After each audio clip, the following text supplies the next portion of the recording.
Hello dear students, how are you? I, Mrs. Poonam Kulaskar, your Marathi teacher. Today we are going to learn Marathi grammar. In that we are going to learn वाक्यांचे प्रकार.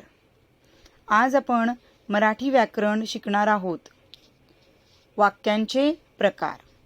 वाक्य म्हणजे sentence आणि प्रकार म्हणजे types of sentences.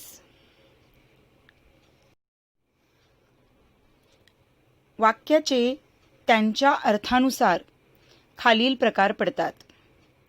पहिला विधानार्थी वाक्य. होकारार्थी आणि नकारार्थी असे त्याचे दोन प्रकार आहेत. There are 4 types of sentences. First is assertive sentence. In that assertive sentence, होकारार्थी म्हणजे affirmative आणि नकारार्थी म्हणजे negative. Second type is प्रश्नार्थी वाक्य. प्रश्नार्थी वाक्य means interrogation. Third type is उद्गारार्थी वाक्य. उद्गारार्थी वाक्य म्हणजे एक्सक्लेमेशन. आणि चौथा आहे आज्ञार्थी वाक्य म्हणजे इम्पेरेटिव्ह सेंटेन्स. तर चला आपण वाक्यांचे प्रकार शिकूया. विधानार्थी वाक्य. विधानार्थी वाक्य म्हणजे ॲसेटिव्ह सेंटेन्स. ही वाक्ये साधी वाक्ये असतात. उदाहरणार्थ मनोज अभ्यास करतो. एकदम simple. It's a simple sentence. Manoj अभ्यास करतो. मनोज स्टडीज. सेकंड सेंटेन्स आईने आज भाजी बनवली आहे. बघा आज भाजी बनवली नाही. Mother has not cooked vegetable today. Simple sentence. See the third one. मुले बुद्धिबळ खेळतात. In this, बुद्धिबळ means chess. Children are playing chess. It's a simple sentence. हे साधं विधानार्थी वाक्य आहे. चौथ्या वाक्यात सांगितलंय सीमा नदीतून पाणी भरते. सीमा fetches water from the river. म्हणजे सिंपल सेंटेन्स आहे. फिफ्थ सेंटेन्स बघा. विनयच्या परीक्षेत पहिला नंबर आला. इथे मिस्टेक आहे. विनयचा परीक्षेत पहिला नंबर आला असं हे वाक्य असायला पाहिजे होतं. Means Vinay came first in the exam. It is also a simple sentence. हेही साधं विधानार्थी वाक्य आहे. आज रोहनचा अभ्यास झाला नाही. Today Rohan has not finished his studies. This is also a simple sentence, assertive sentence. See, you can see that there are some positive and some negative sentences, means some affirmative and negative sentences in this, in विधानार्थी वाक्य. तर विधानार्थी वाक्याचे दोन प्रकार आहेत. मी तुम्हाला सांगितलं होतं. एक आहे होकारार्थी affirmative आणि दुसरा आहे नकारार्थी म्हणजे नेगेटिव्ह. होकारार्थी वाक्य म्हणजे होकार असणारी वाक्य म्हणजे ज्याच्यामध्ये ना नेगेटिव्ह शब्द नसतो. नाही हा शब्द नसतो.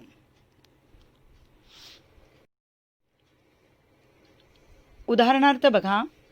सीमा अभ्यास करते म्हणजे पॉझिटिव्ह सेंटेन्स आहे की त्याच्यामध्ये नो, नीदर, नेव्हर, नाही, नसते असं काहीच नाही आहे.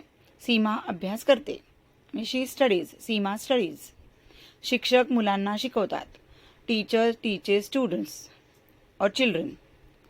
दीपक झाडांना पाणी घालतो. Deepak gives water to the plants. बाबा वर्तमानपत्र वाचतात. बाबा रीड्स न्यूजपेपर. आजी गोष्ट सांगते. Grandpa tells stories.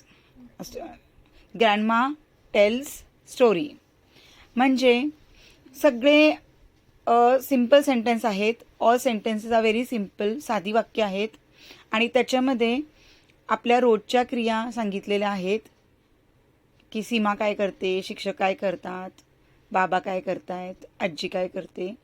म्हणजे अशा प्रकारे होकारार्थी वाक्य असतात.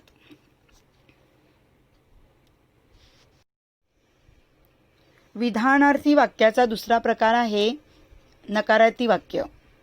नकार दाखवणारी वाक्य म्हणजे नेगेटिव्ह सेंटेन्सेस. नेगेटिव्ह म्हणजे त्याच्यामध्ये नाही हा शब्द येतो. बघा, पहिलं उदाहरण आहे रोहन शाळेत गेला नाही. बघा, नाही आलं याच्यामध्ये म्हणजे नकारार्थी. अजयने अभ्यास केला नाही. Ajay did not study. Not आलं, नाही आलं, नेगेटिव्ह, नकारार्थी. मोहनला पुस्तक सापडले नाही.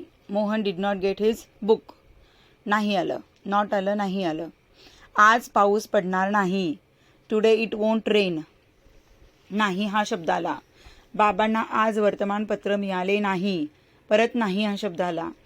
नाही म्हणजे नॉट, आणि नॉट असा शब्द आला, नाही असा शब्द आला तर ते नकारार्थी वाक्य आहे. आता वाक्याचा दुसरा प्रकार आहे तो आहे प्रश्नार्थी वाक्य. प्रश्नार्थी वाक्य म्हणजे काय?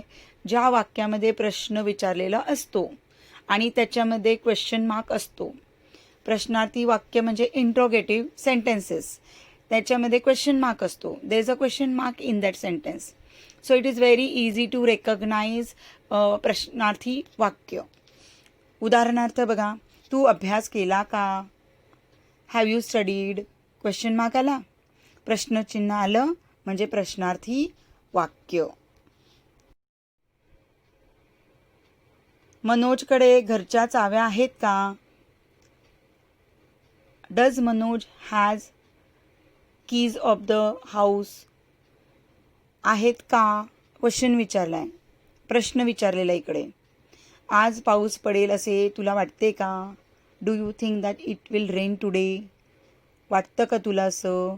का आलं क्वेश्चन मार्काला. मीनाक्षीकडे काहीच पैसे नाहीत का? डझंट मीनाक्षी हॅव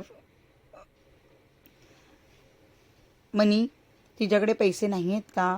प्रश्नचिन्ह आला. शिवाजी महाराजांच्या गोष्टी ऐकल्या आहेत का? Have you heard Shivaji Maharaj stories? Question mark. तुझं नाव काय? Question mark. तुम्ही कुठे जाता? प्रश्नचिन्ह, क्वेश्चन मार्क. तुमचं गाव काय? प्रश्नचिन्ह. प्रश्न विचारलं म्हणजे प्रश्नार्थी वाक्य. हे ओळखणं अतिशय सिंपल आहे.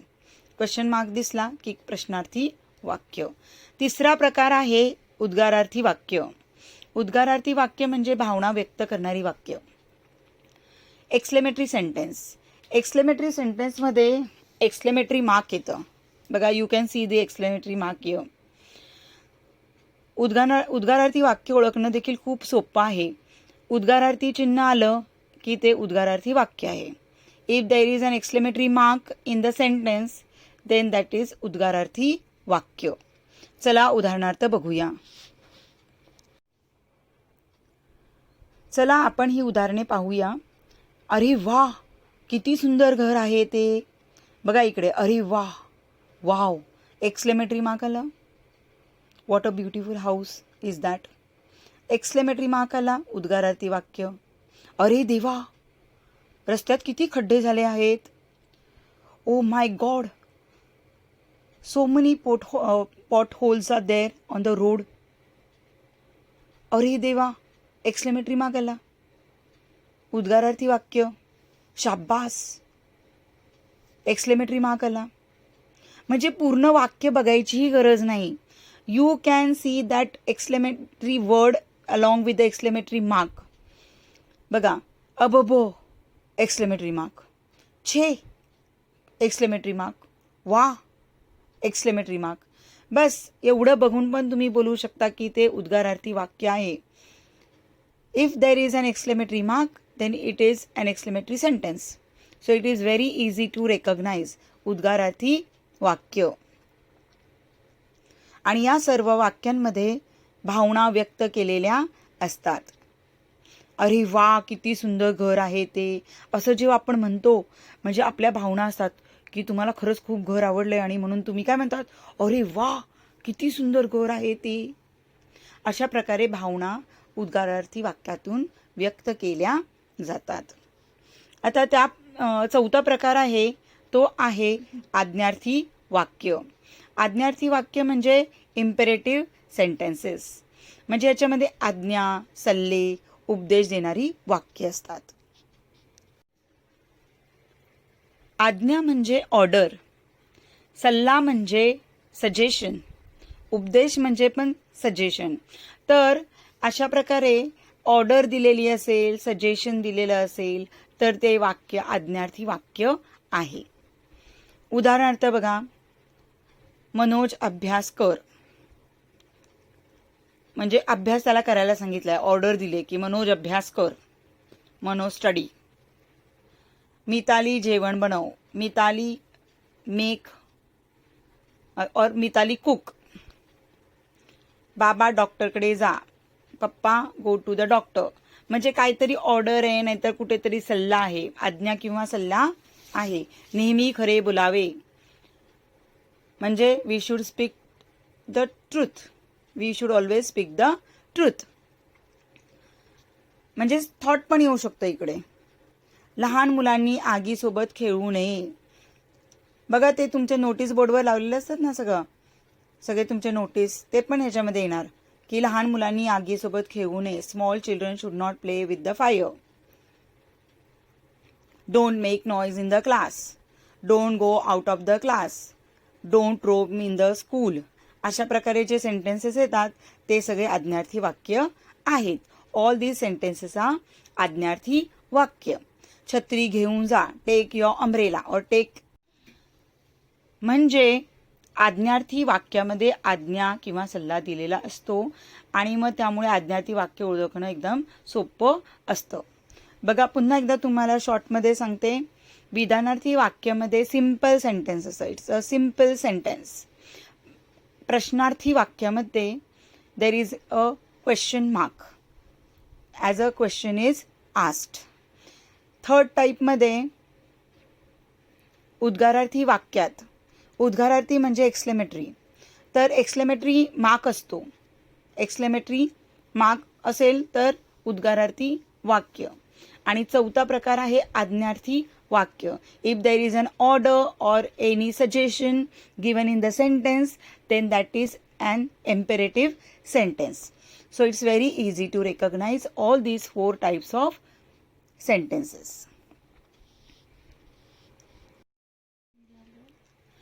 Please children do write all the notes in your Marathi notebook.